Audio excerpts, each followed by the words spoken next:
திமுக கூட்டணியின் 39 நாடாளுமன்ற உறுப்பினர்கள் பங்கேற்ற கூட்டத்தில் பாஜக தேசிய தலைவர் நட்டா சிறப்பு விருந்தினராக கலந்து கொண்டதன் மர்மம் என்ன? மதுரையில் ஆர்.பி. உதயகுமார் கேள்வி. மதுரையில் அதிமுக முன்னாள் அமைச்சர் ஆர்.பி. உதயகுமார் செய்தியாளர்களை சந்தித்து பேசுகையில், அட்சய பாத்திரத்தின் 1201வது விழாவினை முன்னிட்டு ஒவ்வொரு நாளும் ஆதரவற்றவர்கள் அவர்களுக்கு வழங்குகிற அட்சய பாத்திரத்தினுடைய அன்னதானத்தினுடைய தொடர்ச்சியாக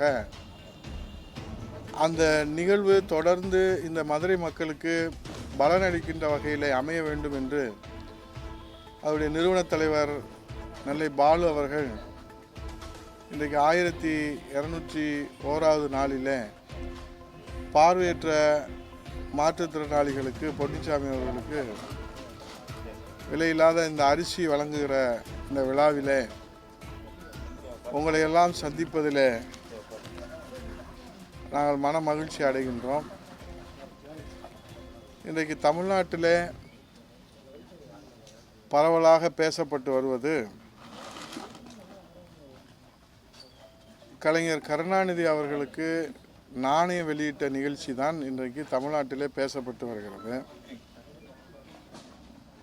கலைஞர் கருணாநிதி அவர்களை மாண்புமிகு மத்திய பாதுகாப்புத்துறை அமைச்சர் ராஜ்நாத் சிங் அவர்கள் புகழ்ந்ததால் மகிழ்ச்சியில் நம்ம முதல்வருக்கு தூக்கம் வரவில்லை என்று முதல்வர் அவர்கள் சொல்லியிருக்கிறார்கள். ஏற்கனவே தமிழக அமைச்சர்கள் கண்ணா பெண்ணா என்று பேசுவதாலே முதல்வரோட தூக்கத்தை கெடுத்தாங்கன்னு சொல்லி அவர் திராவிட முன்னேற்ற கழகத்துடைய கூட்டத்திலே பேசியிருக்கிறார்.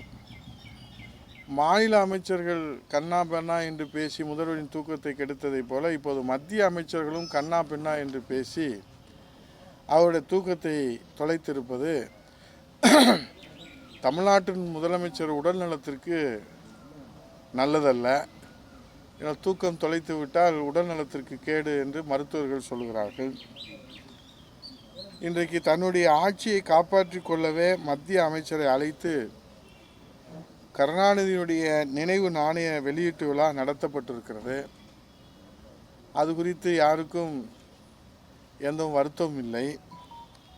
ஆனால் மக்களவை தேர்தலின் போது யார் ஆட்சிக்கு வரக்கூடாது என்று மேடைக்கு மேடை மாண்புமிகு முதலமைச்சர் முத்துவேல் கருணாநிதி ஸ்டாலின் அவர்கள் பேசினாரோ, அந்த பாசிச பாரதிய ஜனதா ஆட்சி வரக்கூடாது என்று மேடைக்கு மேடை பேசினாரோ, அந்த பாரதிய ஜனதா கட்சி ஆட்சி மீண்டும் வந்தது. எந்த பாரத பிரதமர் மாண்புமிகு மோடிஜி அவர்கள் வரக்கூடாது, யார் உங்கள் பாரத பிரதமர் என்று கேட்டால் அதுவல்ல எங்களுடைய இந்தியா கூட்டணியுடைய அஜெண்டா. ஆனால் இந்தியா கூட்டணியுடைய அஜெண்டா பாரத பிரதமராக மோடிஜி அவர்கள் வரக்கூடாது என்பதுதான் எங்களுடைய கொள்கை லட்சியம் என்று கூறினார்களோ, அந்த பாரதிய ஜனதா கட்சி மீண்டும் ஆட்சிக்கு வந்த காரணத்தினாலே தன் ஆட்சியை காப்பாற்றிக் கொள்வதற்காக பாரதிய ஜனதா கட்சியினுடைய மூத்த அமைச்சராக இருக்கிற மாண்புமிகு பாதுகாப்புத்துறை அமைச்சர் அவர்களை அழைத்து வந்து இந்த விழாவை நடத்தியிருக்கிறார்கள். கருணாநிதி நினைவு நாளை வெளியீட்டு விழா அது திமுக நிகழ்ச்சி அல்ல, மத்திய அரசின் நிகழ்ச்சி. அதனால் மாண்புமிகு எதிர்க்கட்சி தலைவர் வருங்கால முதலமைச்சர் எடப்பாடி அவர்கள் சொன்னதைப் போல ராகுல் காந்தியோ சோனியா காந்தியோ கார்கேவோ அழைக்க முடியவில்லை என்று முதலமைச்சர் கூறியிருக்கிறார்.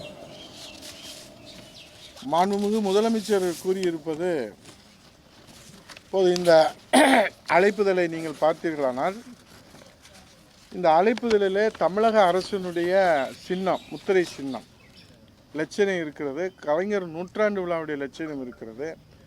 இதில் மாண்புமிகு மத்திய அமைச்சருடைய பெயர் இருக்கிறது, முதல்வருடைய பெயர் இருக்கிறது. சிவதாஸ் மீனா தலைமைச் செயலாளர் மாற்றப்பட்டிருக்கிற அவர் தான் இந்த அழைப்புதலை கொடுத்திருக்கிறார். ஆங்கிலத்திலே தமிழிலே இருக்கிறது. மாண்புமிகு மூத்த அமைச்சர் துரைமுருகன் அவருடைய பெயர் இடம்பெற்றிருக்கிறது. விழாவிலே பங்கு பெற்ற மத்திய இணை அமைச்சர் மாண்புமிகு எல் முருகன் அவருடைய பெயர் கூட இடம்பெறவில்லை. ஆனால் அவரும் அந்த விழாவிலே பங்கேற்றார்கள். ஆகவே இப்படி ஒரு மாநில அரசு அழைப்புதல் வெளியிட்டு விழா நடத்திவிட்டு